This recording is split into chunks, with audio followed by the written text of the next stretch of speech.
Hello everyone আসসালামু আলাইকুম welcome back to my channel. তো আমি লাকি প্রতিদিনকার মতো চলে আসলাম আর রান্নাঘর থেকে আরও নতুন একটি রান্নার ভিডিও নিয়ে। তো আমি আজকে আমার কেন জানি আজকে হঠাৎ করে পোলাও খাইতে মন চাইতেছিল।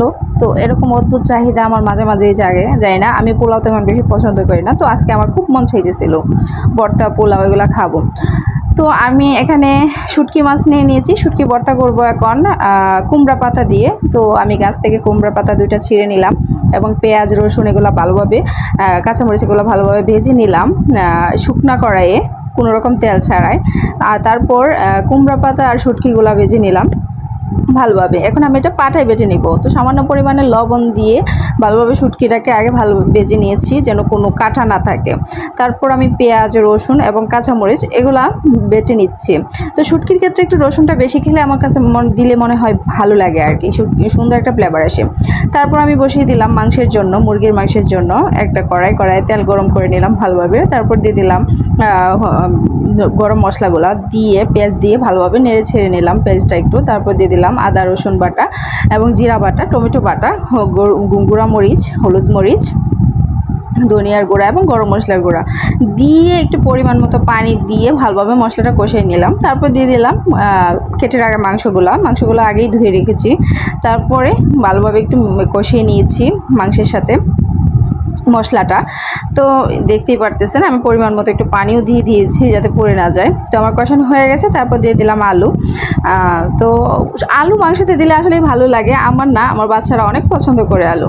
তো তারপর দিয়ে দিলাম পানি দিয়ে ভালোভাবে নাড়িয়ে ছেড়িয়ে ঢাকনা দিয়ে ডেকে দিলাম। এই তো দেখতেই পারতেছেন বলকও চলে আসছে। তো নাড়িয়ে চাড়িয়ে নিচ্ছি এবং মাংসটা হয়েই গেল। তারপর বসিয়ে দিলাম একটা কড়াইয়ে তেল দিয়ে দিলাম গরম মশলা এবং পেঁয়াজ।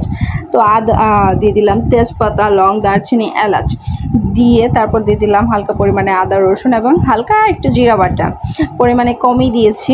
আমি নিয়ে নিলাম অল্প করে চাল, পোলাওয়ের চাল আগেই ধুয়ে ঝরিয়ে রেখেছিলাম। তারপর আমি সবগুলো উপকরণ একসাথে ভালোভাবে ভেজে নিচ্ছি আর কি চালগুলো। তো আমার চালগুলো ভাজা হয়ে গেছে। আমি এখন ঠান্ডা পানি দিয়েই ভেজে করে নিচ্ছি, পোলাওটা তো রান্না করে নিচ্ছি।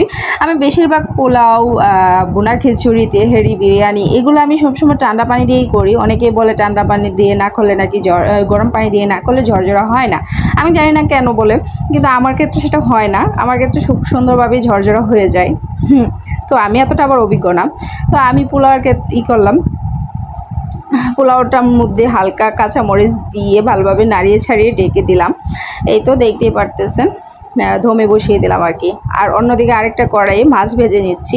এইগুলো ছোট ছোট ইলিশ, তেমন বড় না, ছোট ছোট জাটকা বলতে পারেন। তো এগুলো আমি ছোট ইলিশগুলো ভালোভাবে একটা কড়াইয়ে ভেজে নিচ্ছি।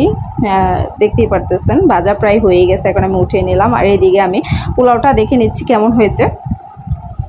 এই তো আমার পোলাও প্রায় হয়েই গেছে, দেখতে পারতেছেন খুব সুন্দর একটা ঝরঝরে লুক আসছে, দেখেই বোঝা যাচ্ছে মাশাআল্লাহ।